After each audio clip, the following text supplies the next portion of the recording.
experience collaborative learning and discover the skills needed for life after graduation. Located in Sherman, Texas. More at austincollege.edu. Sunny, 66 for the high today. Tonight's low in the upper 30s. Wind should be calm until tonight going into tomorrow. I can see some wind gusts of 28 miles an hour. High tomorrow near 50. Light freeze Friday night going into Saturday, and then a harder freeze Saturday night going into Sunday morning. We're going to be in the 20s. We're sitting at 39 right now. Winds are calm. Listen anywhere at HoustonPublicMedia.org. Download our app as well. News updated all the time. It's KUHF Houston News 88.7. A service of the University of Houston. Houston Matters starts right now, 9 o'clock.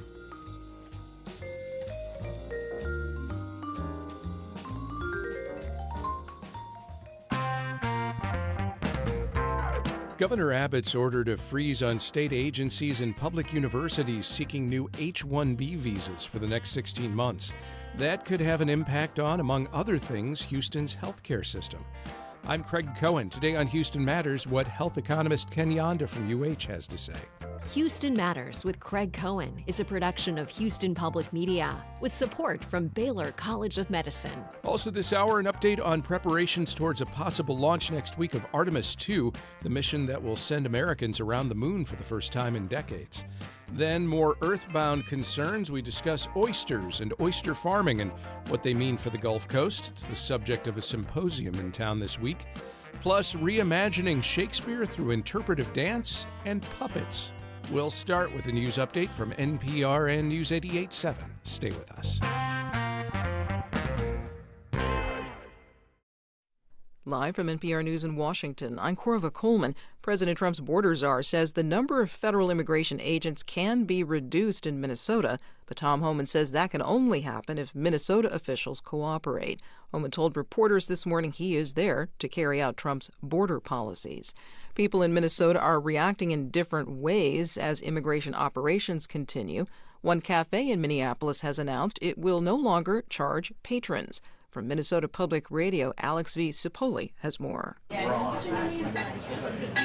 Modern Times Cafe bustles with regulars. Servers yell out orders, and not one customer pays a bill. Instead, they make donations into a tip jar. Owner Dylan Alverson says the decision to be free is one way to help the community. Federal agents shot and killed Renee Macklin Good only 4 blocks away, and Alex Preddy a neighborhood over. We're in wartime. I'm just starting to think radically and say, like, if the world is chaos, then business owners have to adapt to that chaos. Alverson says they've been flooded with donations from across the country. He says the cafe will operate this way until ICE leaves the city. For NPR News, I'm Alex V. Cipolle in Minneapolis. FBI agents have searched an elections office in Georgia. Local election officials in Fulton County say agents seized ballot records from the 2020 presidential election. Georgia's been at the center of President Trump's false claims that the election was stolen from him.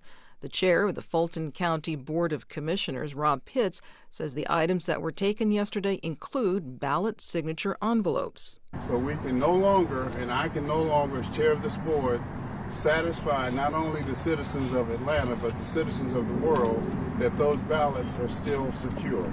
So that is a major concern that I have right now. The Justice Department filed a lawsuit last month seeking to get access to Fulton County's ballots from 2020. Stocks opened lower this morning as the Commerce Department reported a rebound in the nation's trade deficit. NPR's Scott Horsley reports the Dow Jones Industrial Average dropped about 100 points in early trading. After bottoming out in October, the U.S. trade deficit nearly doubled in November. Exports fell during the month while imports rose. The trade gap has been volatile as exporters and importers try to adjust to rapid changes in the president's tariff policies. The heavy equipment maker Caterpillar says it expects to pay $2.6 billion in tariffs this year. Caterpillar reported record sales for 2025, powered by strong demand from data centers. But double-digit import taxes were a drag on the company's profit margins. New applications for unemployment benefits showed little change last week. The Federal Reserve highlighted some signs the job market is stabilizing as it decided to leave interest rates unchanged this week. Scott Horsley, NPR News, Washington. This is NPR. Support for NPR comes from NPR stations. Other contributors include Jarl and Pamela Moan. focusing on civil liberties, foster youth, public radio, and the arts. And the Public Welfare Foundation, committed to advancing transformative youth and criminal justice reforms. Live from News 88.7 in Houston, I'm Matt Harab. A man is dead after he was shot during a fight with Harris County deputies late yesterday. HPD Lieutenant Larry Krausen says the deputies were working security at the North Line Transit Center on Fulton Street when they were flagged down by a person who just got off one of the trains. They were contacted by a witness that advised them there was a male exposing himself on one of the trains. They went to interview that male and arrest him for exposing himself to people on the train. There was a fight. During that fight, one of the deputies was cut in the arm. The injured deputy suffered non-life-threatening injuries. Acting Texas Comptroller Kelly Hancock is blocking certain private schools from entering Texas's billion-dollar voucher program for alleged ties to terrorism or foreign entities. Attorney General Ken Paxton confirmed the comptroller has the authority to exclude private schools, but that it was up to the comptroller to investigate the schools and determine eligibility. News 88.7's Bianca Seward reports. Hancock asked Paxton for guidance last month over concerns that some applicant schools hosted events with the Council on American Islamic Relations, or CARE. Other concerns included private schools accredited by Cognia, which state officials allege has ties to the Chinese Communist government. In November, Governor Greg Abbott designated CARE as a terrorist organization, a move CARE is now challenging in court. Hancock praised Paxton's opinion on the comptroller's authority, writing, "Texas will not tolerate taxpayer funds being diverted to bad actors." The program, which flows taxpayer dollars to families to use for private and homeschool costs, opens to the public on February 4th. CARE Deputy Director Edward Ahmed Mitchell blasted Paxton's opinion, writing the comptroller cannot scrutinize private Muslim schools based on their religious identity or past association with organizations the governor happens to dislike. I'm Bianca Seward, News 88.7. Now, Governor Abbott is escalating his campaign against the Council on American Islamic Relations, better known as CARE.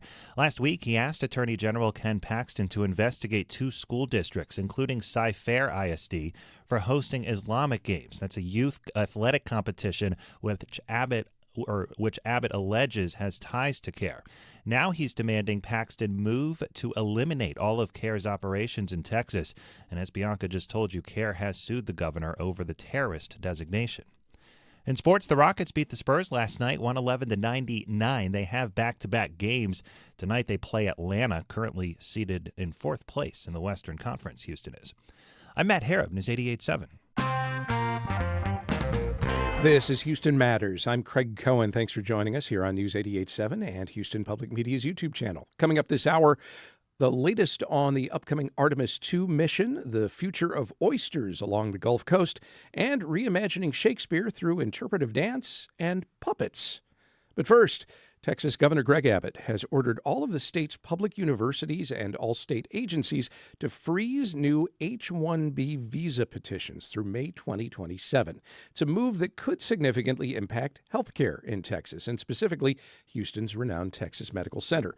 About 1 in 4 practicing physicians in the United States are foreign trained, and many of the institutions at the TMC already employ hundreds of H-1B visa holders. So this directive naturally raises questions about how Greater Houston's leading hospital groups and healthcare providers may recruit incoming doctors, not to mention the quality of care that may be available. Ken Janda is a professor of practice of community accountable health at the University of Houston's Tilman J. Fertitta Family College of Medicine. Ken Janda, welcome back to the program. Good morning. Thanks, Craig.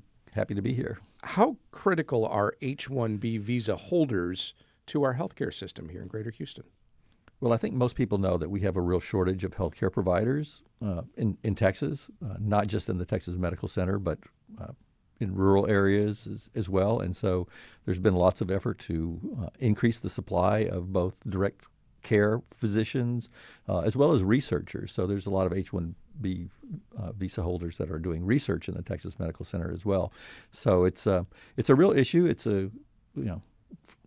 quite honestly a concern that in the midst of having a shortage, that we would have the governor say, let's put a hold on these, at least for the public institutions. Let's set aside researchers for the moment. We'll get back to them. But in terms of some of the types of physicians that we as patients will see? What are some of the positions that we do see typically filled in area hospitals and medical institutions by H-1B visa holders? Well, it varies a whole lot.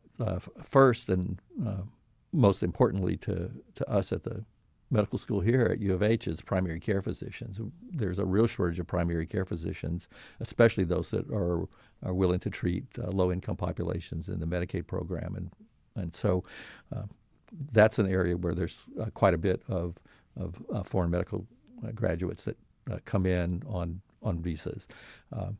There's also in radiology and anesthesiology, just a whole lot of different areas where there's foreign trained physicians that are here on visas.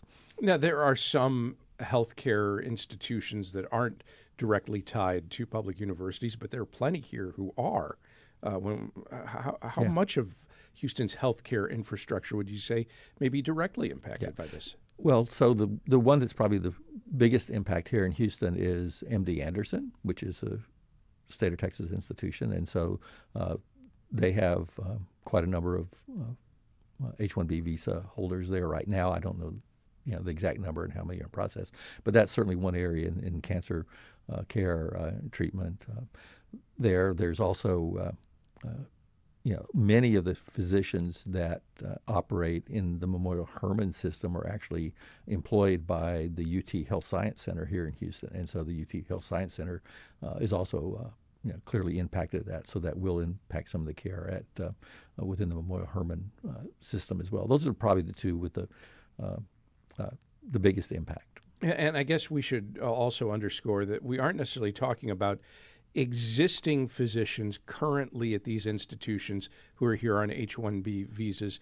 We're talking about what happens when any doctor leaves one of these institutions and the recruiting begins to bring somebody else in, right? Yes. So it's, there are doctors that retire and move away, and so they need to be replaced, but there's also in all of these institutions are continuing to grow as the population of Houston and the people who come to Houston for care grows. So it's an ongoing, every institution is looking for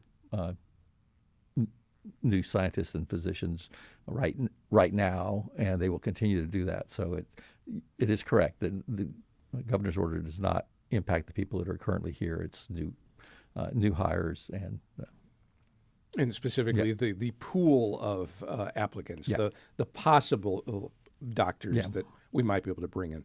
The Trump administration already imposed a $100,000 fee on certain new H-1B visa petitions last September. Now we have this state-level freeze.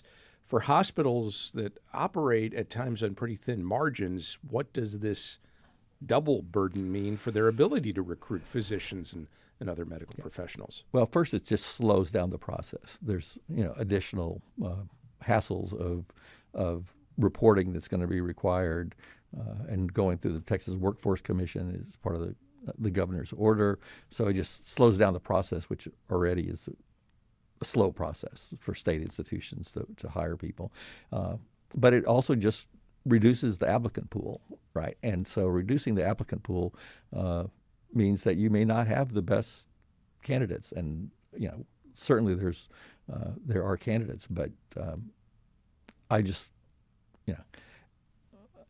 to me personally, it's just, this is not a big problem in healthcare. There are not doctors who can't find jobs because their jobs are being taken by foreign medical graduates. That's not the case at all in healthcare. So at least to me, it feels more like politics than it does actually addressing a real significant issue, at least as it relates in the healthcare space. H-1B visas are much bigger than that, and I'm just not competent to talk about IT solutions and those kinds of things. Right. But within healthcare, might it also create an environment where if you were to be a doctor that might be inclined to want to move to Texas from somewhere else, from another country, whether you're getting and using an H-1B visa as a means to get there or not, does it reinforce a sense of hostility towards you that might lead you to say, Well, there are other leading healthcare institutions in other states where I wouldn't have to deal with any of this. Yeah. It is one more thing that makes Texas not as attractive as some other places to practice medicine. I mean, there's other things going on in Texas and women's health issues and other things that make Texas a little scary to practice in. There's also so many uninsured people. It's harder to make a living in Texas than some other places. So this does add to that. Why would I look at Texas as a place to practice medicine? Which is a shame because the Texas Medical Center is such a fabulous place to practice. There's so many other places, not just here in Houston, but Dallas and Austin and San Antonio have great medical facilities as well. So we should be working to attract more foreign graduates, at least as far as I'm concerned. As you mentioned, we're not just talking about primary care or specialty in terms of patient care. We are also talking about researchers, and a lot of medical research gets conducted, does it not, at the Texas Medical Center? Absolutely. So I don't know the exact numbers, but I mentioned MD Anderson earlier, and certainly some of those are direct care physicians, but there's also research that goes on there. There's research that goes on at the UT Health Science Center. Here at U of H, there's research that's going on as well. And so it is important that we keep up in those areas as well as direct patient care. One of the reasons the College of Medicine that you work for has come to be and has been developed is this question of, do we have enough infrastructure and capacity to train enough healthcare workers, whether we're talking about doctors or nurses or other support staff? What would it take to train all the doctors, nurses, and researchers that we need if we don't have this pool for a time from other countries? Well, there's a couple different challenges on the training. First is how many applications do we get of people that have the right background and skills and MCAT scores and all those kinds of things. Do we have enough faculty? So, for example, there's challenges, particularly in like advanced nurse practitioner training, as well as physicians, because anybody with a bachelor's degree or above falls into the H-1B. So it's not just physicians, but nurse practitioners, physicians' assistants, certain other providers of care. So there's challenges with the initial applicant pool, and then there's the challenge of how long it takes. Right? We have such a shortage of psychiatrists and psychologists in the behavioral health space, for example, and you're talking about 7-10 years to train someone. So there's not a short-term answer, even if we say we have enough applicants. So we're trying to grow the number of primary care physicians as well as other types of physicians that are in underserved populations here at U of H. But it adds an extra challenge to the process. We are talking about a freeze of 16 months, at least so far, and so it could be temporary, and maybe that gets lifted after that, and maybe the impact isn't quite so lasting. But could this have an effect just on Houston's reputation as a global medical hub? Well, we'll have to wait and see. I think the reason why it's just a temporary halt is to see what the Texas legislature wants to do. And so there may be actually additional restrictions that are placed by the legislature depending on what the legislature wants to do and the governor's willingness to sign those bills.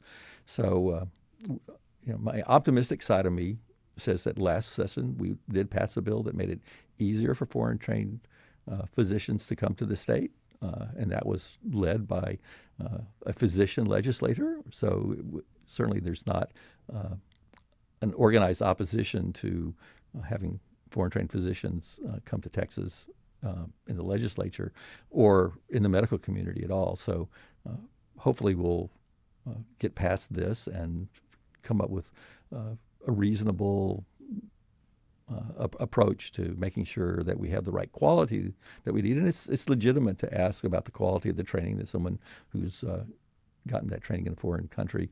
But we want to make sure that we provide good, high-quality care to people, but we need more, and we can't train them fast enough without immigration. So we should support that as well. In the meantime, and you alluded to this maybe here, just in terms of that last statement, do you see an upside in the governor's cap at this moment? Well, I think his second point, I'm not sure that we needed to have a temporary halt, but it was a good idea to ask all the institutions, how many people do you have? How many people are you working through the application? Let's understand the scope of the problem, and that will inform decisions. I'm not sure we needed to have a halt on new applications for during that period of time. But doing the research and knowing what the actual facts are, I think, is an important step. So I support that for sure. Ken Janda is a professor of practice of community accountable health in the Department of Health Systems and Population Health Sciences at the University of Houston's Tilman J. Fertitta Family College of Medicine. Ken Janda, thank you very much. Thank you for having me. Up next, to the moon. We have an update on preparations towards the launch of Artemis II.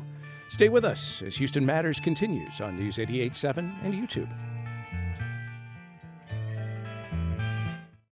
Hi, I'm Lenny Ambrose from St. Arnold Brewing Company, proud supporters of Houston Public Media. Right now, with your $60 donation, you can choose tickets to News and Brews. This member-exclusive event takes place February 17th. Enjoy a pint, connect with fellow NPR fans, and meet the Houston Public Media Newsroom in person. Select News and Brews tickets when you donate at houstonpublicmedia.org/donate. Brews, and you will also get a complimentary pint glass.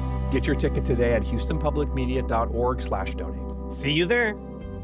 Support comes from Houston Grand Opera presenting Silent Night, a Pulitzer Prize-winning opera by composer Kevin Putz, sung in English, French, and German, inspired by the Christmas truce of 1914. Now through February 8th at the Wortham, tickets at hgo.org. Support for Houston Public Media comes from Baylor College of Medicine. With 125 years of innovation behind it, Baylor has driven progress in health and medicine through research, education, and care that push the frontiers of modern science. This is Houston Matters. I'm Craig Cohen. As early as next Friday, American astronauts may circle the moon for the first time in decades. Artemis II will attempt to achieve a goal not seen since the Apollo days. Here to share more about that NASA mission and Houston's role within it is Andrea Leinfelder, who covers space for the Houston Chronicle. Andrea, good morning. Good morning. Thanks for having me. And as we chat, we welcome your questions or comments about the mission. You can call or text 713-440-8870. Email us at talk@houstonmatters.org. You can also comment on our live stream on Houston Public Media's YouTube channel. Is Andrea, Artemis II still on track for this possible launch as early as a week from tomorrow? So NASA is not actually saying which day is going to launch until after Saturday. Saturday, there's a big test called a wet dress rehearsal. And in this test, NASA is going to practice fueling the rocket and counting down. They're not going to ignite the engines, but they're going to go through the whole countdown procedure. And so after this test, NASA will say when they could launch. There are opportunities in early February, March, and April. Right now, they are trying for the early February, but we won't know until after Saturday.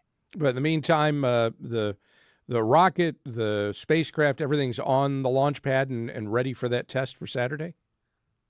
Yes, it is on the launch pad. It is ready for the test, as they're saying as soon as Saturday, so hopefully Saturday. Are there any other elements that they need to contemplate before getting to at least the point of establishing this will be our attempt at a launch date, and here's our usual checklist before counting down and launching? The wet dress rehearsal is really the big thing we're waiting for. And so after that, they should announce a firmer date. They did. This is the second time flying this rocket. The first time didn't have any astronauts on board. But, the first time they flew the rocket, they did this wet dress rehearsal several times. And so if Saturday goes flawless, we could be looking at early February, but we just have to see what happens. Could you remind us what else besides just firing a rocket was accomplished during the first Artemis mission in 2022? Yeah, so on Artemis I, the Orion spacecraft, it went to the moon and it orbited for quite a while. I don't remember the exact length of the mission. It was 20-something days, I believe. And so that was really the chance to make sure the rocket and the spacecraft worked. And so they left it in space for a long time to really thoroughly check it. This mission, Artemis II, is going to be shorter because it has astronauts on board. And their main job is to test the life support system. So this is the first time that, the bathroom has been flown. This is the first time that the system that provides air and scrubs carbon dioxide has been flown. They need to make sure the exercise equipment works with all of the other parts of the spacecraft. And so they're really going to be checking the environmental and the life support systems on this mission. Anything else that the astronauts will be tasked with doing? Because it's going to take them, several days to get to the moon and then several days back.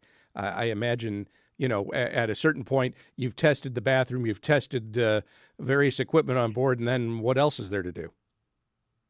Yeah, they have a ton of things they're going to be testing. There are a few things in particular that I find really interesting. One is they're going to take manual control of the spacecraft, and they're going to practice. They're going to practice approaching and leaving the upper stage of the rocket. So after they reach Earth's orbit, it's going to separate from the second stage that got them to space. And then the Orion spacecraft, they're going to take manual control and practice approaching and leaving, which will prepare it for future missions when it'll need to dock with other vehicles. But then the cool thing about this mission is these astronauts are going to get 6 hours where they do nothing but observe the far side of the moon. They're going to do a close approach. And all the lunar scientists are really excited because the human eye can pick out details that cameras can't. And so the astronauts will be looking for colors and details that could really explain how different processes and formations came to be on the moon. Who are the crew members and what should we know about them? Yeah, so we have 4 astronauts on board. 3 are with NASA and one's actually with the Canadian Space Agency. So with NASA, there is Reed Wiseman, Victor Glover, and Christina Hammock-Cook. And with the Canadian Space Agency, there is Jeremy Hansen.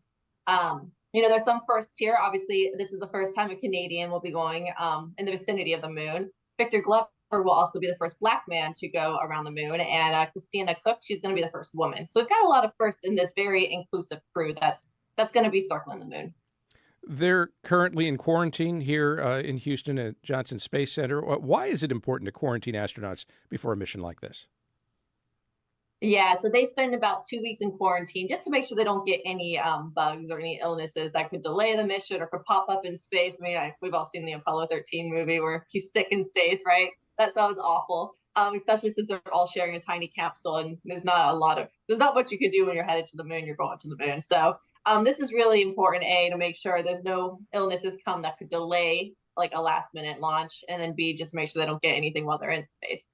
Yeah, I mean, we did just see this take place in the real world with someone aboard the International Space Station and a crew deciding they have to bring them back to Earth right away to deal with those medical concerns. And that's aboard the ISS where there's a little more space and a little more in terms of medical equipment and labs and training and so forth. It's got to be substantially less for something like this.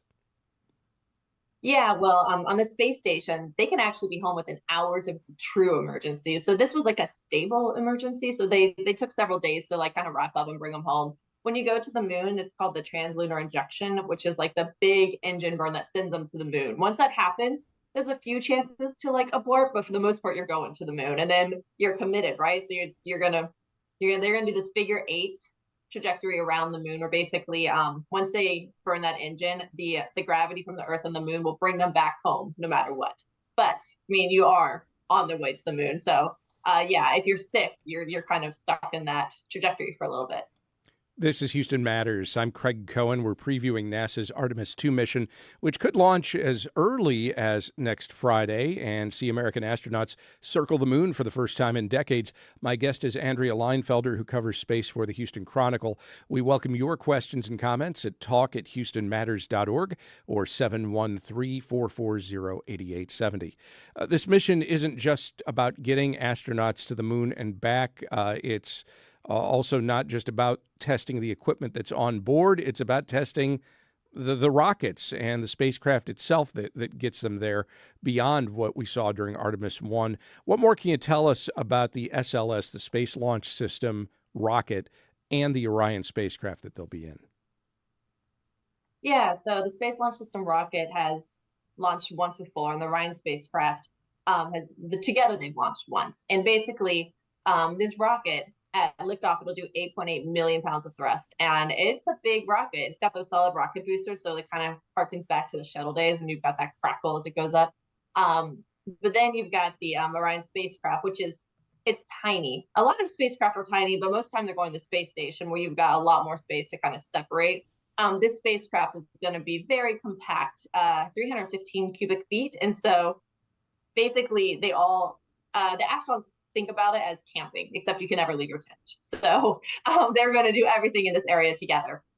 And yeah, so this vehicle, Artemis II, is really a chance to check the life support systems of Orion, because on Artemis III, NASA plans to land people on the moon.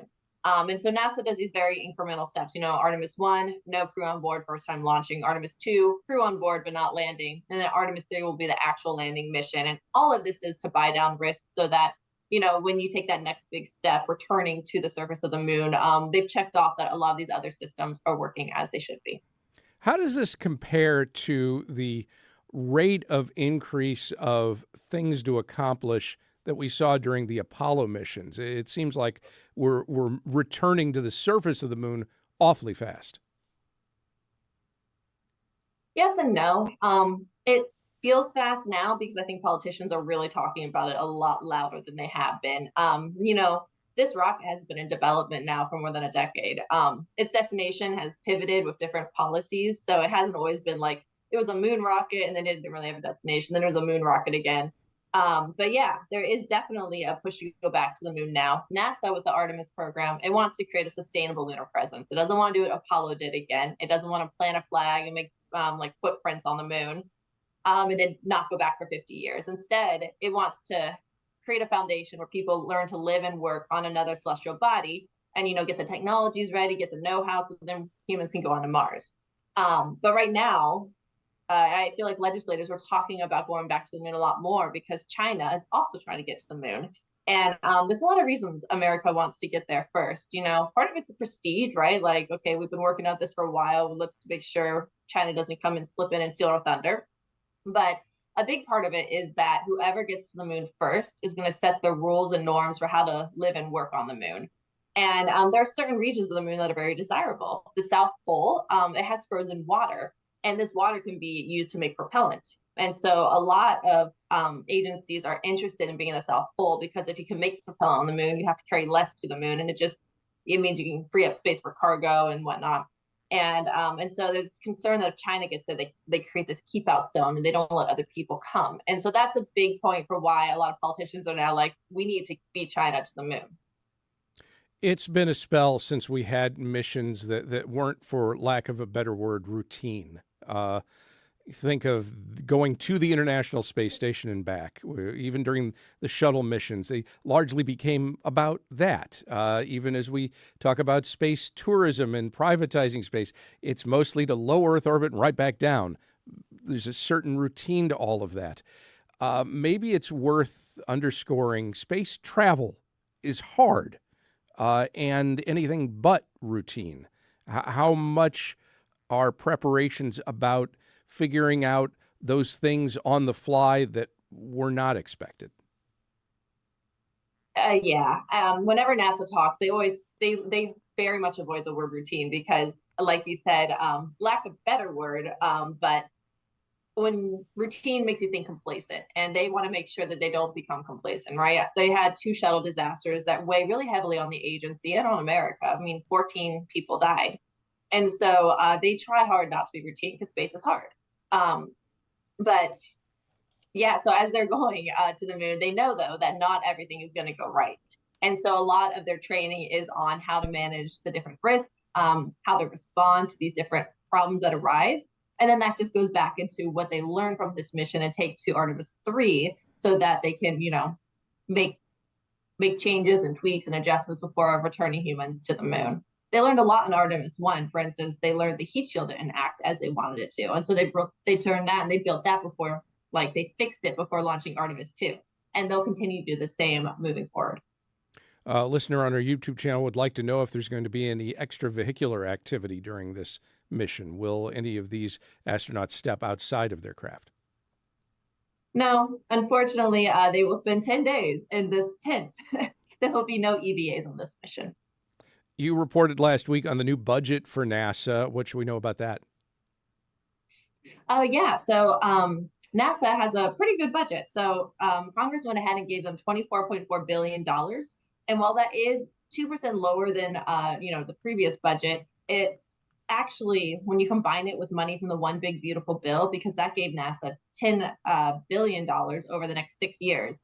So if you combine these two buckets of money, NASA has the largest annual budget that it's had in nearly 3 decades. And so NASA's actually on a pretty good footing budget-wise. That was really celebrated because when President Donald Trump took office and released his budget request, he actually saw really deep cuts to NASA. He wanted to drop the budget by 24%, and most of that was going to come from a 47% cut to the agency's science programs. And so legislators really did push back. It's a very bipartisan support NASA has, and they funded the agency to really maintain what it's been doing.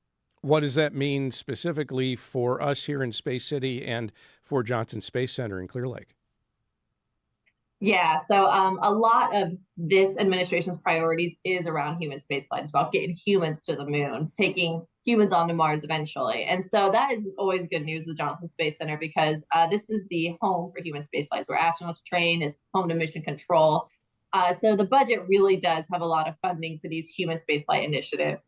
Also, the One Big Beautiful Bill Act that was passed last year, Congress used that to voice their support for several programs that are here in Houston, such as Gateway, which is a space station being made to orbit the moon. The Trump administration was toying around of canceling that, and Congress came back and was like, no, here's funding for it. We're going to keep it. And so it got a little additional funding in this new budget as well. So there's a lot of support for human spaceflight, which is definitely good news for Houston.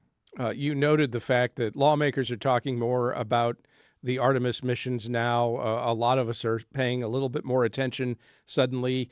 This means NASA's going to go from a period where they kind of been a little bit under the radar about this particular set of missions, this program, while privatized space flight and, space tourism and all that garnered a lot of headlines. Suddenly they're going to be in the glare. Are they ready for it? Yes. NASA works slow and steady. SpaceX likes to launch. It likes to break things on launch, and it likes to learn and fix. It does this very fast. It's very sexy. You get a lot of great visuals, great headlines. NASA works very slowly. Some might say too slow, but they do slow and steady, and they don't launch until they've done all the testing, all the computer models that show that it'll be a success. So, yes, it's been slow. It's been kind of chipping away at this while other rocket companies grab the headlines. But, NASA, it won't launch this until it's ready to launch, and it can make sure that the 4 astronauts are safe and they come home safely. Andrea Leinfelder covers space for the Houston Chronicle. Andrea, thank you very much for the time. Thank you. And just ahead, a more earthbound concern, the future of oysters. Stay with us as Houston Matters continues on News 88.7 and YouTube. You count on Houston Public Media. That's why you're here right now. Take the next step and become a new member today. Every gift makes a difference. And with a gift of $5 a month or more, you'll receive PBS Passport, a member benefit that lets you stream more of the shows you love anytime. It only takes a minute to make a big difference. Join as a new member today at houstonpublicmedia.org/donate or call 800-364-8300. Wait, don't tell me, from NPR. Saturday and Sunday, 10 a.m. Support comes from Austin College, where students engage with a dedicated faculty mentor, experience hands-on learning, and discover their own academic journey. Located in Sherman, Texas, north of Dallas. Learn more at austincollege.edu. Houston Matters with Craig Cohen is made possible in part by Ellen Benninghoven and Dr. Michael Schaefer, with gifts from listeners like you. This is Houston Matters. I'm Craig Cohen. Oysters do a lot more than just end up on some diners' plates. They strengthen coastal economies and they contribute to cleaner water. They're also the subject of this week's annual Oyster South Symposium here in Houston. The meeting brings together aquaculture leaders to talk about the oyster's health, sustainability, as well as the future of oyster farming along the Gulf Coast. Here to tell us more about it, Bethany Walton, Executive Director at Oyster South, and Mario Marquez, Aquaculture Specialist with Texas A&M University's Sea Grant program. He's also a member of the state's Commercial Oyster Mariculture Advisory Board. Good morning to you both. Good morning. Good morning. And as we chat, you can join the conversation at 713-440-8870, talk@houstonmatters.org, or comment on our live stream on Houston Public Media's YouTube channel. Beth, let me start with you. And first, just tell us, what is Oyster South and what is this symposium all about? Sure. Yeah. Oyster South, we are a regional organization. We're a 501c3 nonprofit, and we have folks involved all the way from the Chesapeake, south to Florida, and west to Texas. But certainly we engage with people on all three coasts with a focus on southern oysters.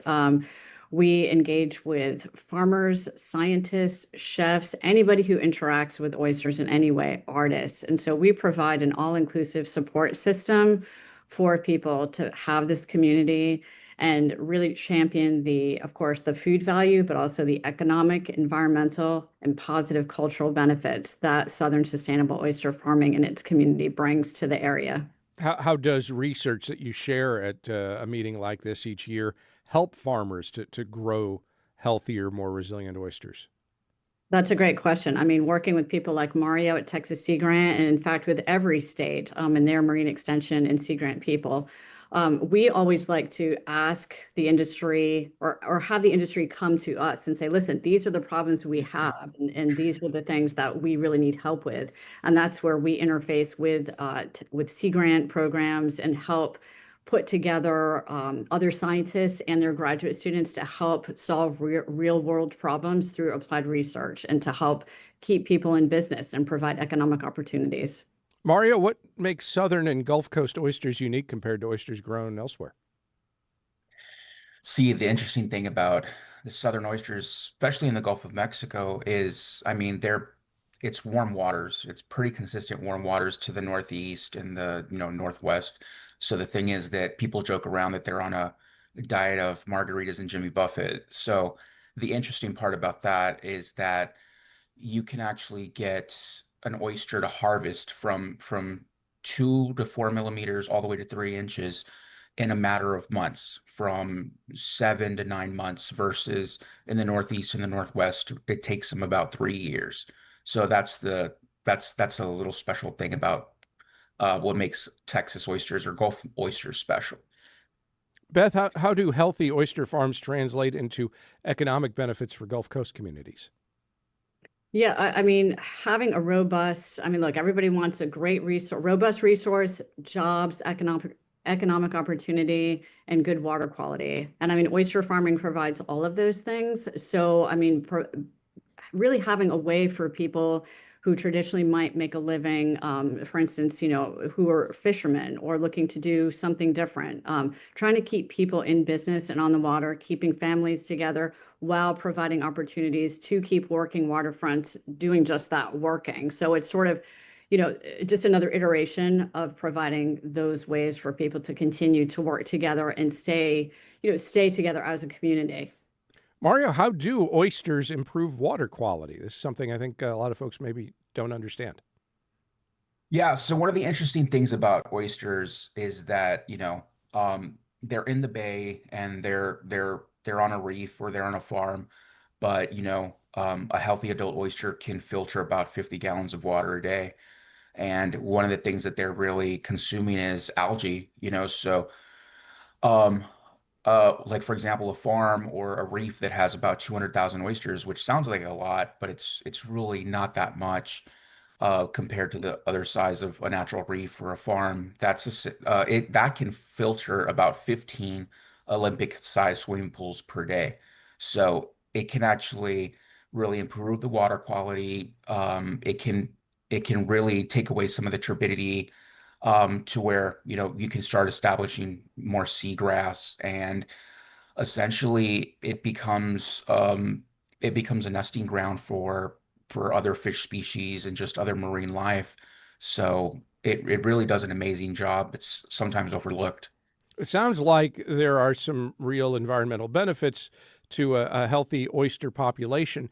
I wonder if some people are less interested or likely to consume oysters for that very reason. They think maybe by doing so, they are reducing the population, and suddenly they're doing something that leads to worse effects for water and the ecosystem overall.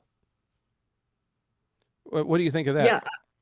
Well, I mean, I think I'm not sure. I know people have different perceptions of things, and oysters, as Mario said, I mean, they do help provide better water quality by providing, these ecosystem services, they're called, and one of those is this great filtration capacity. And so by understanding that they are what's called a keystone species, like they are the foundation for many other organisms. And so they are like the glue, they're the base. And so once people understand, I think that they provide all these different benefits, in addition to the food value, there's also the habitat value. And so they just provide all these different things for the environment. So I think it's just getting that messaging out there to folks. Mario, how much of this is about farming and consuming oysters in a responsible way? And how would you define that? That's the interesting thing, because Texas does have methods of farming in a sustainable way, because there's different, you can consume oysters from an oyster farm that's sustainable. You can purchase oysters from a certificate of location. They're all over Galveston, and that's another sustainable method.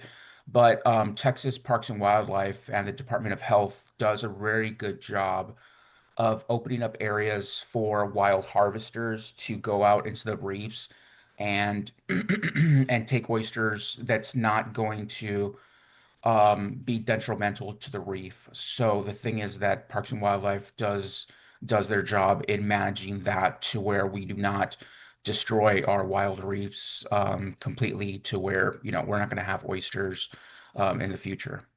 Beth, what resources can you offer for new or aspiring oyster farmers? What do you recommend? Yeah, I always recommend the first and foremost is to reach out, no matter what state you're in, on any coast, to reach out to your local Sea Grant person, like Mario in Texas. There's one in each state, and they know the lay of the land. They know the permitting process. They know the growing areas. They know the people to connect new growers with. In addition to that, one important thing is, of course, having a business plan, and they can direct them in that way. And the other thing, we are a regional group, and so we try to connect the dots and have people who are interested in becoming new farmers go visit more established farms on any coast. And so Oyster South actually offers a travel program called Peer-to-Peer, where people can apply, have some travel funds awarded after they filled an application and it's approved, and they can go visit, go check it out and come back and implement it on their own farm. But basically ask for help and go visit some people that have done it before. Bethany Walton is Executive Director of Oyster South. Mario Marquez is an aquaculture specialist with Texas A&M University's Texas Sea Grant program. Thank you both very much. Thank you very much. And still to come, interpreting Shakespeare through dance and puppets, as Houston Matters continues on News 88.7 and YouTube. It's not just your car. It's the one that brought your kids home from school, took you cross-country, held memories, laughter, even a few breakdowns. When it's time to let go, give your car a new purpose. Donate it and turn memories into meaningful support for this station. Plus, you'll enjoy free and easy pickup, potential tax benefits, and a simple donation process. Your gift supports the programs you and your family love. Donate today and help keep public media strong. Call or donate online. This afternoon at 2. There's a healthcare model where doctors can just charge a monthly fee instead of taking insurance. This is medical care. It was really dumb that it was not fixed a decade ago, but the wheels of government move slowly. I'm Kai Rizdal, Direct Primary Care, and how that's going to affect the industry that makes up 18% of this entire economy. That's next time on Marketplace. Can hear Marketplace tonight at 6:30 on News 88.7. After living there for years, Joshua Zukas has this to say about Vietnam. You could probably use any adjective in the world to describe Vietnam, but boring is not one of them. Get a personal look at Vietnam's capacity to surprise. And a state-by-state touring guide down the Mississippi River corridor. The river can take care of you if you let it. On the next Travel with Rick Steves. Saturday morning at 6 here on News 88.7. William Shakespeare's historical dramas and tragedies are largely rooted in reality, filled with power struggles, sword fights, historic battles, and palace intrigue. His comedies, on the other hand, veer more often into the realm of fantasy, and none is more fantastical and more ripe for being reimagined and reinterpreted on stage than A Midsummer Night's Dream. Houston's Open Dance Project is the latest to offer up an adaptation that features dance, narration, and puppets. Here to tell us about their approach to the Bard's beloved comedy fantasy are performers Atticus Griffin, Kahlil Cabble, and Open Dance Project Artistic Director Annie Arnoult. Good morning to you all. Welcome. Good morning. And good morning to your puppets as well, which folks who are watching us on YouTube can see, and we'll have you describe here in just a minute for the rest. Annie, why did you decide to develop a production of A Midsummer Night's Dream? I love A Midsummer Night's Dream. It is absolutely Shakespeare's most beloved comedy and most performed. And all of that fantastical opportunity that you were describing is what hooked me. We're a dance theater company, so what we do is collaboratively devise, meaning we make it all together, movement and textual storytelling. We do a lot of multidisciplinary work, hence the puppets. And this story had so much opportunity for visual spectacle, for flying. We do aerial silks, so we are up in the air. Fairies let us fly. Fairies let us move these beautiful puppets all around the space. And we love kind of the class struggle and the funny. There's lots of true, real moments that are in Shakespeare's comedies, particularly in A Midsummer Night's Dream. So we've got Atticus and Kahlil here play Demetrius and Lysander. So they are young men struggling for the favor of women who want them one day, don't want them the next day. And we love the messiness and the comedy that this gives us. There's so much room for physical humor and jokes. All right. So, Atticus, Kahlil, what is it like to you to take those characters that are so beloved and situations that at least fans of Shakespeare know pretty well, and then put them under this prism of dance, and we'll get to the puppetry, but in particular dance and movement? It's been a really enjoyable experience and actually quite easy to put these characters into these kind of dramatic movements and physical comedy. There's so many examples in pop culture and throughout the different tellings of A Midsummer Night's Dream. There's so many references we can pull from. And then also, like Annie said, in our rehearsal process, we're developing everything we're making together. And so there's all of these emergent moments that just happen because we as the performers are friendly with each other. We're close. We joke with each other. We have a very nice, funny rehearsal environment and hardworking. You know, we get a lot of things done, but these emergent funny moments that have happened with us interacting with each other, and then Annie kind of pushing us to lean more into those naturally funny moments. It's been a really, really great experience, and it will continue too when we get into performance. Kahlil, can you maybe give an example of one of those naturally funny moments that occurs to you? I think like when we call it lovers collide. It's when we're in the forest and we've had the potions put on us and we've fallen in love with the wrong lover, and it's all kind of comes to a head, or the person that I was supposed to love I no longer love, and now he loves her, and it's just all of that chaos kind of acclimates in that one scene in particular, and like you can't help but laugh, you can't help but have fun because there's just so much mishap, there's so much like just misunderstanding, and from the audience perspective you're able to just kind of see it and enjoy it, and while we're in it, it's like, yes, it's real to us in that moment, but like you can understand the humor of what we're doing and how it's trivial in a way, but like the stakes are as great as they could be, you know, for us. All right, let's talk about the puppets. Annie, first of all, describe what you have in your hand and how it gets incorporated into the show. I have Cobweb here in my hand, and the puppets are Cobweb, Moth, peas blossom, and mustard seed. These are Titania's 4 primary fairies.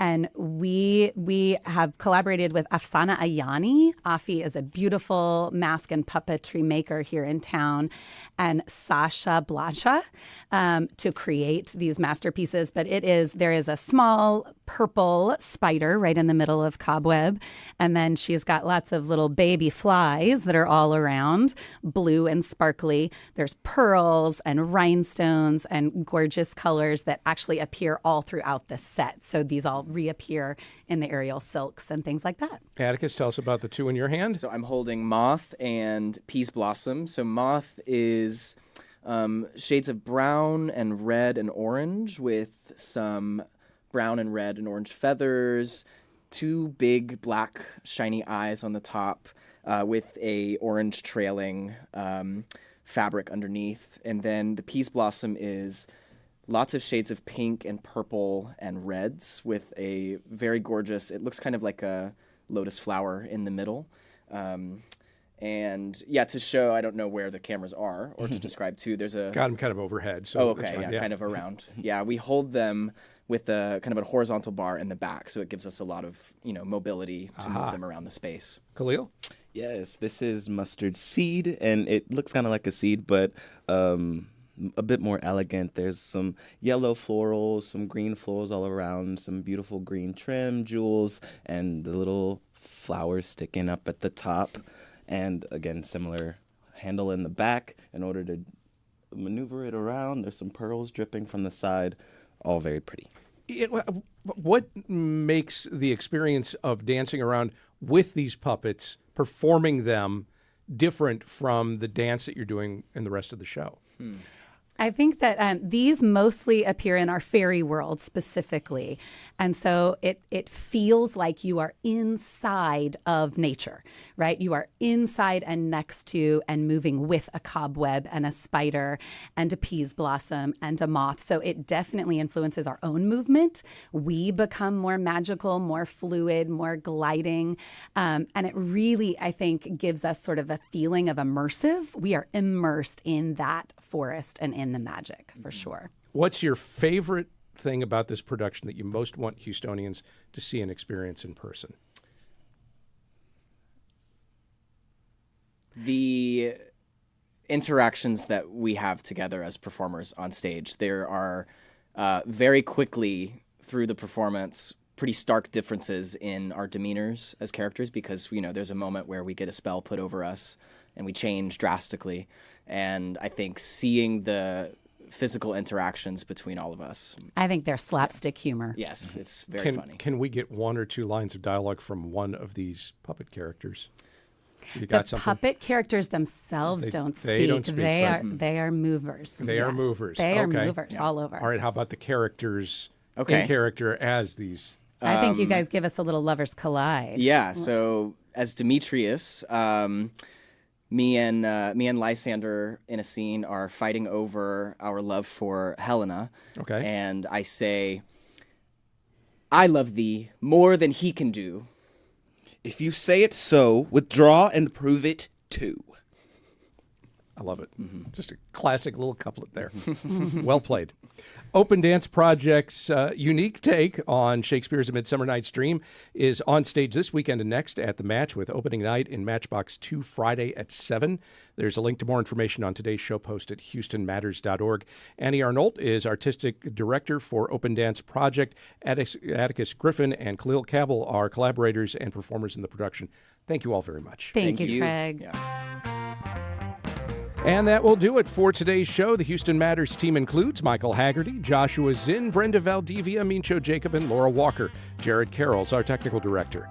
Remember, you can check out Houston Matters anytime. Subscribe to our podcast for the audio. Visit Houston Public Media's YouTube channel for the video. On tomorrow's show, Democrats say they won't approve DHS funding without changes in how ICE and CBP agents operate. That could mean a partial federal government shutdown starting this weekend.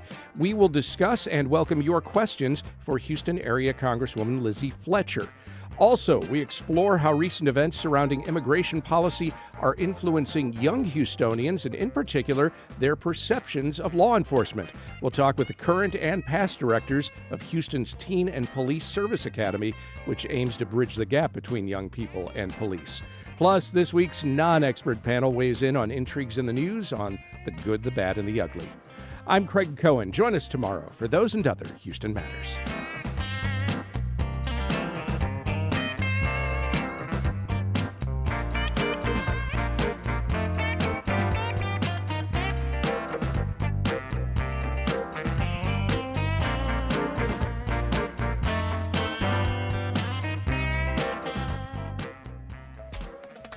Support for Houston Public Media comes from Baylor College of Medicine. With 125 years of